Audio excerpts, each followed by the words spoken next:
कुछ रिश्ते समाज में, परिवार में ऐसे होते हैं जिन पर हम आंख मूंद कर विश्वास कर सकते हैं। आज की जो कहानी मैं आपको सुनाने जा रहा हूं, इस कहानी को सुनने के बाद आपके भी रोंगटे खड़े हो जाएंगे, आप भी परेशान हो जाएंगे कि समाज में वाकई कैसे कैसे लोग रहते हैं। एक ऐसा रिश्ता जिस पर सबसे ज्यादा विश्वास किया जा रहा था, उस रिश्ते ने ऐसा जख्म दिया जिस जख्म को कभी भी भुलाया नहीं जा सकता, उसको मिटाया नहीं जा सकता। एक ऐसी बीमारी वो जाते जाते देके चली गई जिससे क्या पूरी दुनिया में इसका कहीं भी इलाज संभव नहीं है। आदाब, नमस्कार, सत श्री अकाल। मैं उस्मान सैफी। आज की जो सच्ची घटना मैं आपको सुनाने जा रहा हूं, ये सच्ची घटना है उत्तराखंड का एक जिला है उधम सिंह नगर, और इसी जिले का एक थाना लगता है ट्रांजिट कैंप। दरअसल 2 अप्रैल 2022 का ये वाकया है। सुबह के 11 या 11:30 बजे के आसपास टाइम रहा होगा। एक महिला अपने बेटे को तलाश रही थी। काफी देर हो जाती, जब घर वापस नहीं आता उसको फोन भी किया जाता है, मगर उसने फोन उठाया नहीं। पूरी घंटी जाती है, तब उसकी मां अपने घर से बाहर निकलकर इधर उधर आसपास के लोगों से पूछती है कि क्या तुमने मेरे बेटे बिट्टू को देखा है। दूसरे घर जाती है, तीसरे घर जाती है, चौथे घर जाती है। इस तरह से सब लोग मना कर देते हैं और जाते जाते वो पहुंच जाती है अपनी देवरानी के घर में। और जैसे ही देवरानी के घर में जाती है, दरवाजा खोलती है, इससे पहले कि वो देवरानी को आवाज लगाती, उससे पूछती कि तुमने मेरे बेटे बिट्टू को देखा है, तो पता चलता है कि दरवाजा खुलता है और सामने देवरानी और उसका बेटा बिट्टू दोनों आपत्तिजनक स्थिति में पड़े हुए थे। उन दोनों को देखकर उसके रोंगटे खड़े हो जाते हैं। वो परेशान हो जाती है, आंखें खुली की खुली रह जाती हैं। दौड़ते हुए वहां से वापस अपने घर आती है और रोने लगती है। और रोते रोते उसका बुरा हाल था। पति पूछता है कि क्यों रो रही हो, क्या दिक्कत, क्या परेशानी है। तब जब अपने पति को ये सारी बात बताती है तो पति के भी रोंगटे खड़े हो जाते हैं। दरअसल वाकई बात ही कुछ ऐसी परेशानी वाली थी। पति और पत्नी अपने बेटे के आने का इंतजार कर रहे थे और उस अपने बेटे से पूछते हैं कि तुम आखिरकार इस अपनी चाची के साथ ऐसा क्यों कर रहे थे। 14 साल का वो बालक, उसको पता भी नहीं कि वो क्या कर रहा था और कब से कर रहा था। उसको बैठा के जब पूछा जाता है, तब वो अपनी सारी आप बीती, अपनी कहानी जब बयां करता है, तो वाकई परिवार के लोग परेशान हो जाते हैं। रोते रोते उनका भी बुरा हाल हो जाता है। सीधे ये दोनों पति पत्नी अपने बेटे को लेकर पहुंच जाते हैं ट्रांजिट कैंप थाने में, और वहां जाकर SHO सुंदरम शर्मा को एक तहरीर देते हैं। तहरीर में बताया जाता है कि इनका एक भाई है जिसका नाम साहिल है। साहिल और तानिया की अभी कुछ साल पहले शादी हुई थी। दोनों खुशहाल जिंदगी जी रहे थे, सब कुछ ठीक चल रहा था। लेकिन अचानक ही साहिल बीमार हो जाता है, और बीमार भी कुछ ऐसा होता है कि उसकी तबीयत, उसकी सेहत लगातार दिन प्रतिदिन डाउन होती चली जा रही थी। दिसंबर 2021 आता है और दिसंबर 2021 आते ही उसकी मौत हो जाती है। साहिल की मौत से परिवार पूरी तरह से टूट चुका था। हालांकि इन दोनों भाइयों में कम ही बनती थी। कहते हैं कि जमीन उमीन का बंटवारा या कुछ ऐसी चीजें थी जिनको लेकर कम बनती थी, इसलिए दोनों कम रहते थे एक दूसरे के साथ। मगर बेटे का इस घर में आना जाना बहुत ज्यादा था। चाचा की भतीजे से बहुत ज्यादा पड़ती थी। चाचा भतीजे को बहुत प्यार करता था और भतीजा चाचा को भी बहुत ज्यादा प्यार करता था। भतीजा अपने घर खाना पीना कम खाता था, चाचा चाची के साथ ज्यादा रहता था। इसलिए परिवार के लोगों ने भी इस बात पर कभी कोई ऐतराज नहीं किया। मगर जब इस मरने का कारण के बारे में बात आगे पुलिस पूछती है तो इसमें क्या दिक्कत, क्या हर्ज वाली बात है, तो बताता कि मरने का जो कारण था, जब इसके पति की यानी कि साहिल की मेडिकल परीक्षण कराया जाता है तो पता चलता है कि उसको एक ऐसी बीमारी थी जिसका इलाज पूरी दुनिया में कहीं भी आज तक भी नहीं है। दरअसल वो एड्स की बीमारी से पीड़ित था और इसलिए सभी जगह पर उसका इलाज कराया, मगर उसमें कोई सुधार नहीं हो रहा था। जब सुधार नहीं हो रहा था तो इसलिए उसकी दिसंबर 2021 में उसकी मौत हो जाती है। और मौत होने के बाद इसी बीच में बिट्टू का भी इसके घर पर आना जाना लगा रहता था।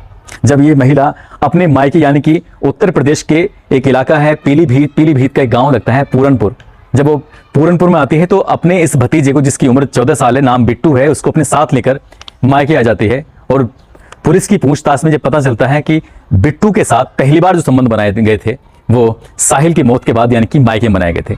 4-5 दिन वो अपने से मायके में रखती है, उसके साथ वो संबंध बनाती है, और संबंध बनाकर जब वापस वहां से आते हैं तो उसके बाद फिर यहाँ भी कभी कभार जब भी उसका मन करता था तब अपने भतीजे के साथ वो ऐसा ही गलत काम कर रही थी। मगर ये गलत काम शायद किसी को हो सकता है ऐतराज ना हो, लेकिन अगली बार जब लोगों ने सुनी, जब लोगों को पता चलती है, जब पुलिस को पता चलती है तो पुलिस भी सख्ते में आ जाती है। दरअसल तानिया को भी वही बीमारी थी जो उसके पति साहिल को लगी हुई थी, क्योंकि तानिया भी एड्स से पूरी तरह से पीड़ित थी और कहीं ना कहीं उसके दिमाग में एक ऐसी खुरापाती पल रही थी। वो अपने जेठ से अपने पति का बदला लेना चाहती थी, और जेठ के पास महज एक ही बालक, एक ही लड़का जिसकी उम्र 14 साल। इसलिए उसने अपने जेठ को सबक सिखाने के लिए भतीजे पर यानी कि बिट्टू पर हाथ रखा और उसके साथ उसने शारीरिक संबंध बनाए। एक बार नहीं, बार बार वो उसके साथ ऐसे ही करती चली जा रही थी।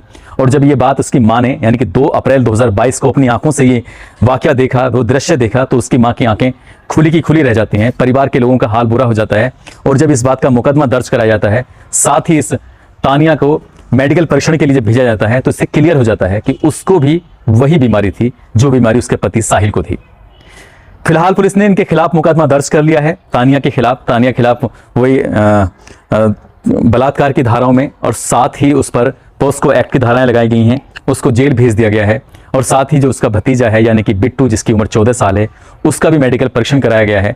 उसके मेडिकल परीक्षण की रिपोर्ट से ये क्लियर होता है कि उसमें जो सिम्टम्स हैं वो अभी पूरी तरह से विकसित नहीं हुए हैं, यानी कि उसके अंदर भी वही बीमारी आ चुकी है जो उसके पति के अंदर थी, वही बीमारी जो तानिया के अंदर थी, वही बीमारी अब बेटे बिट्टू के अंदर भी आ चुकी है। हालांकि उसकी स्थिति ऐसी नहीं है, लेकिन जब डॉक्टरों को ये रिपोर्ट दिखाई जाती है तो डॉक्टर कहते हैं कि भले ही चाहे इसका असर अब कम हो, लेकिन हो सकता है कि 6 महीने के बाद इसका असर ज्यादा बढ़ने लगे। यदि इसका असर बढ़ता है तो दवाइयां जो खिलाई जाएंगी शायद उसे पूरी जिंदगी खाता रहेगा, तब भी शायद इसका असर कम नहीं होगा।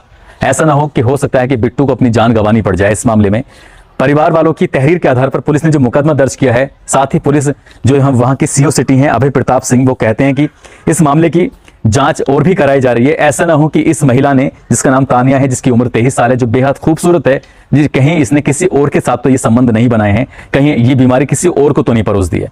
दोस्तों, इस महिला ने अपने पति का, यानी कि जो परिवार का आपस का जमीन को लेकर कभी ना कभी कोई झगड़ा होता रहता है बंटवारे को लेकर, इसका मतलब ये नहीं कि आप उससे बदला लेने के लिए इस हद तक गिर जाएंगे। वाकई तानिया ने जो कदम उठाया है वो वाकई अकल्पनीय है, इस पर विश्वास नहीं किया जा सकता। उसने रिश्तों की न केवल मर्यादाओं को तोड़ा है बल्कि एक विश्वास को भी तोड़ा है। भला कोई अपने भतीजे के साथ, भला अपने कोई जेठ के साथ या जेठानी के साथ कोई ऐसा कैसे कर सकता है। हालांकि पुलिस अभी इस मामले में अभी इस बात का खुलासा नहीं कर पाई कि ये बीमारी जो साहिल के अंदर आई थी वो तानिया से थी या तानिया के अंदर जो बीमारी आई है वो साहिल के अंदर से थी। पुलिस, क्योंकि उसके मरने के वो दिसंबर में मर चुका था, लेकिन ये जो हुआ है इसके परिवार पूरी तरह से टूट चुका है, परिवार पूरी तरह से बिखर चुका है। उसके बेटे का क्या होगा ये भविष्य के गर्भ में छिपा हुआ है, लेकिन पुलिस कहती है कि इस महिला के खिलाफ कड़ी से कड़ी कार्रवाई की जाएगी। हालांकि पुलिस भी क्या कड़ी से कड़ी कार्रवाई करेगी, जो उसकी बीमारी है शायद उस बीमारी से कभी वो बच भी ना पाए। दोस्तों, इस कहानी को सुनाने का उद्देश्य किसी को परेशान करना नहीं है, किसी का दिल दुखाना नहीं है, बल्कि आपको जागरूक करना है, आपको सचेत करना है। कोई चाहे घर में, परिवार में, रिश्तों में कोई भी कितना ही करीबी हो, लेकिन एक शक की गुंजाइश हमेशा रहनी चाहिए। लड़की हो, लड़का हो, कोई भी हो, परिवार के कितना ही नजदीक हो, अगर आप शक की गुंजाइश किसी के भी प्रति, भाई बहन, बहन भाई, माँ बाप, बेटा बेटी, किसी के प्रति भी रखेंगे तो आप उतने ही सुरक्षित रहेंगे, क्योंकि आप सेफ रहेंगे, आप किसी भी होने वाली अनहोनी घटना से बचे रहेंगे। इसीलिए इन घटनाओं को मैं आपके सामने लेके आता हूं ताकि आप भी इन सब चीजों से सचेत रहें, जागरूक रखें, अपना ख्याल रखें, सुरक्षित रहिए। जय हिंद, जय भारत।